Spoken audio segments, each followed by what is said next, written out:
मंडळी तुम्ही बघितलं की मी सकाळी उठले वगैरे आणि दुकान वगैरे उघडलं, दिवाबत्ती केली.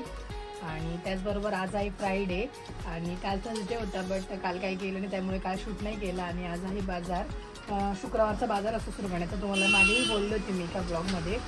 तर आज बाजार आहे आणि आता सगळी तयारी चालू होईल आणि मी आता ब्लॉग वगैरे एडिट करेल आणि त्यानंतर मग आज 11-12 नंतर गर्दी स्टार्ट होते.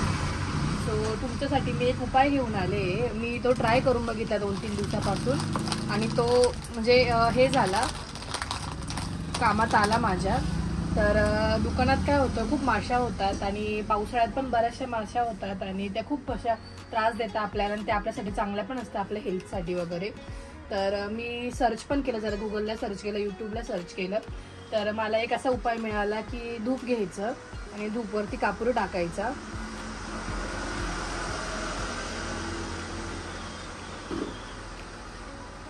अशा पद्धतीने, किंवा मग तुमच्याकडे धूपची पावडर असेल आणि कापूरची पावडरही असेल तर तुम्ही तीही टाकली तरी चालेल. आणि ती टाकायची अशी आणि कापूर जाळायचा तो.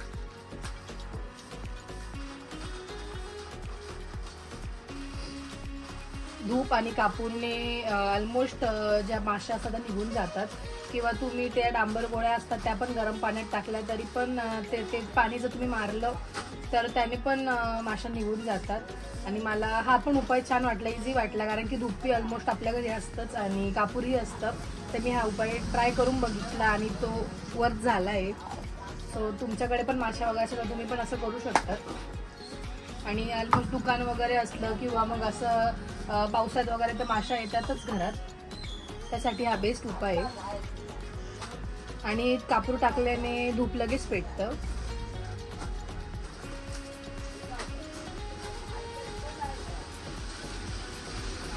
अशा पद्धतीने लावायचं, पेटलंय.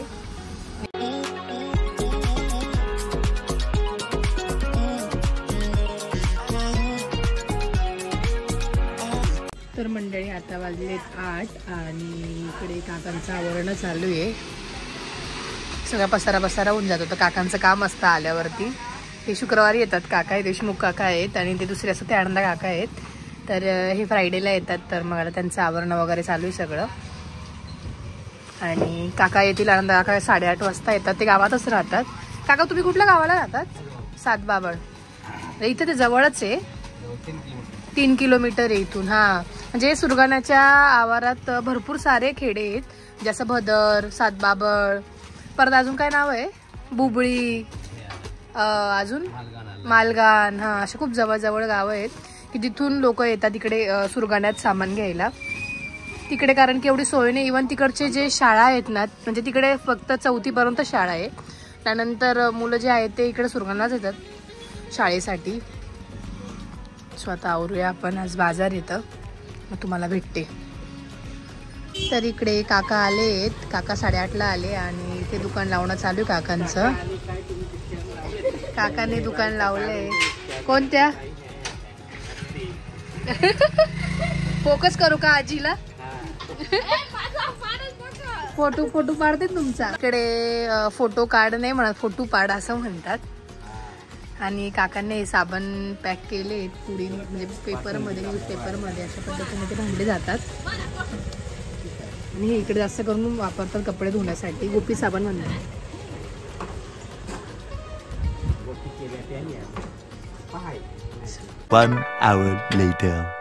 तर मंडळी आता वटपौर्णिमा आली आहे, त्याच्यासाठी आम्ही ही पॅकिंग केली अशी की आज गर्दी असते बाजाराची, तर एवढं सगळं सामान काढायला खूप वेळ जातो. त्यामुळे आम्ही अशी पॅकिंग करून ठेवतोय त्याची, सगळं कुंकू वगैरे. आणि इकडे एवढं काही सामान नाही लागत, त्यामुळे जेवढं इकडे घेतात तेवढं ह्याच्यात पॅक केलं आहे. अशा पद्धतीने इकडे सगळं पॅकिंग चालू आहे. अजून गर्दी नाही आहे म्हणून म्हटलं करून घेऊ. हे चालू इकडे.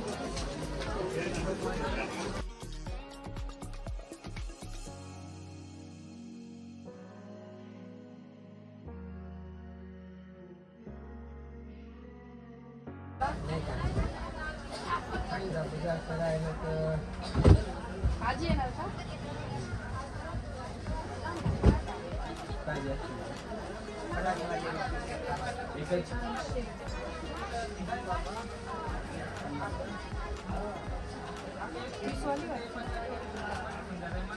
तर वणीवरून आली आहे दीदी आणि तिची मम्मी आहे. तर काय नाव तुझं? गार्गी. तर ती आली भेटायला मला. Thank you so much. मला खूप छान वाटलं तू भेटायला आली तर. थँक्यू. इथे कुठे राहते तू? हट्टीला का? अच्छा हो का. थँक्यू.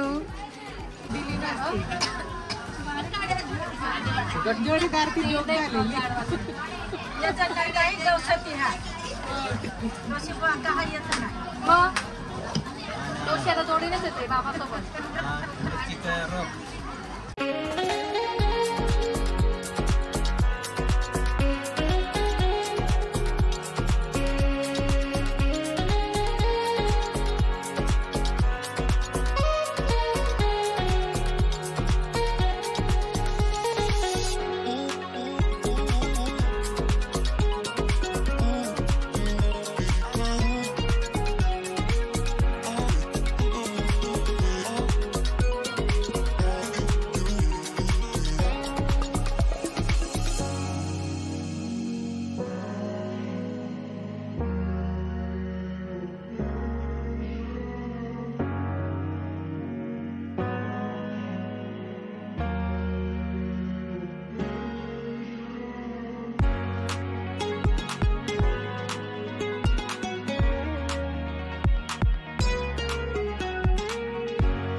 तर ह्या सावित्रा आजी आहे. ह्या बदरला राहतात आणि तिकडून ह्या येतात. हो सावित्रा आजी. सावित्रा आजी. सावित्रा आजी. मोबाईल कुठे आहे? मोबाईल दाखवा ना. पण काहीही हो, सुरगाणाला आल्याशिवाय यांना होत नाही अजिबात. काहीही हो, एवढ्या गप्पा मारता इथे येऊन. हो सावित्रा आजी. सगळ्यात स्मॉलेस्ट गर्ल आहे त्या ना. बॅलेन्स नाही इकडे आणा ना. बॅलेन्स मारून देते मी.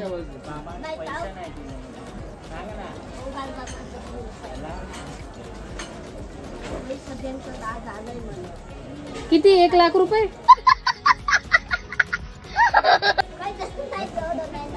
मग यांचं आमचं एक वेगळंच कनेक्शन आहे. तर मी जेव्हा लहान होते ना तेव्हा मम्मी मला ओरडायची, मारायची. तेव्हा यांना एवढं रडू यायचं ना. यांच्यासमोर 1-2दा झालेलं माझं मम्मीचं. मीन्स मम्मी मला मारत होती. तर यांना एवढं रडू आलं होतं. बापरे, ह्या चाडवायला आला. त्यांचा म्हणजे एवढा जीव आहे ना आमच्यामध्ये आणि पप्पांमध्ये पण एवढा जीव होता त्यांचा ना. म्हणजे अक्षरशः तेव्हा त्यांना कळालं नाही पप्पांचं असं झालंय. तर बापरे एवढा रडल्या होत्या ना त्या खूप जास्त. आणि काहीही हो, त्या दुकानात आल्याशिवाय राहत नाही. तर मंडळी आता वाजलेत 5 आणि दुकान आवरायला घेतलंय काकांनी आणि दुसऱ्या काकांनी. सगळं आता पूर्ण जे खाली लावलं ते सगळं इकडे वरती अरेंज केलं जाईल. ते सगळं चालू आहे आता. मला जेवढं पॉसिबल झालं तेवढं मी शूट घेतले. बिकॉज गर्दी होती त्यामुळे जास्त पॉसिबल नाही झालं मला व्हिडिओ घेणं. सो आता आवरूया. हा, या आजी भाजीपाल्याचं दुकान लावता ना. चला ग बाई, एवढे गोड शूज घेतले. ओहो, एवढे गोड. किती गोड आहे. ते समीक्षाला दाखवते. समीक्षा बापरे, समीक्षाचं केवढं चालू होतं. विओमला शूज घे, विओमला शूज घे. वाव गुड्डू, मॅचिंग आहे रे एकदम. गुड्डू, ए गुड्डू काका. तर आता वाजलेत 8 आणि आता आमचं दुकान वाढवायचा टाइम झालाय आणि काकांना बी घरी जायचा टाइम झाला. 8, 8:15 होतातच दुकान वाढवायला. तर दुकान वाढवेल आणि मग मी जाईल घरी. आणि बाजार असला का खूप असं थकल्यावानी होतं कारण कंटिन्युअसली उभं राहावं लागतं. बट ठीक आहे, हाच एक दिवस असतो मोस्ट महत्त्वाचा. इतर दिवस पण असते गर्दी, पण इकडे बाजाराला खूप महत्त्व दिलं जातं. तर दुकान वाढवून मी जाईल घरी. तुम्ही दुकान वाढवून काका गेलेत घरी आणि आता मी पण घरी जाईल. आणि आज फ्रायडे होता. फ्रायडेचा बाजार असतो, शुक्रवारचा बाजार. आणि त्याचबरोबर आज मी व्लॉगही अपलोड केला. जिजूंवरती मी त्याचं थंबनेलही इथे टाकेल. जिजूंचा हा आहे खरं जिजूंचा चेहरा असं काहीतरी टाकलंय. तर तो त्या ब्लॉगला खूप छान प्रतिसाद आला आणि त्याचबरोबर मी जे मुंबई सिरीजचे जे ब्लॉग टाकले त्यालाही खूप छान प्रतिसाद आला, तर थँक्यू सो मच. आणि त्याचबरोबर ते नॅचरल आमचं जे चालू होतं जिजूंवरती, तर असं काही नाही आहे, जिजू जे पण दाखवतं ते नॅचरलच असतं, त्यांचंही ते नॅचरलच दाखवतात. पण ते असं जिजूंना आम्ही चिडवत होतो की तुम्ही पण नॅचरल दाखवा, तुम्हालाही नॅचरल दाखवा. सो तो असा एक पार्ट होता, म्हणजे एक जोकचाच पार्ट होता तो, असं दुसरं वेगळं काही नव्हतं. तर अशा पद्धतीने, आणि ते मी टाकतानाही जिजूंना मी ते व्हिडिओ दाखवले होते, असं नाही की काही मी त्यांना न दाखवता टाकलं, तसं काही नव्हतं. सो असं सगळं काही होतं. तर आता मी जाते घरी आणि मग तुम्हाला भेटते.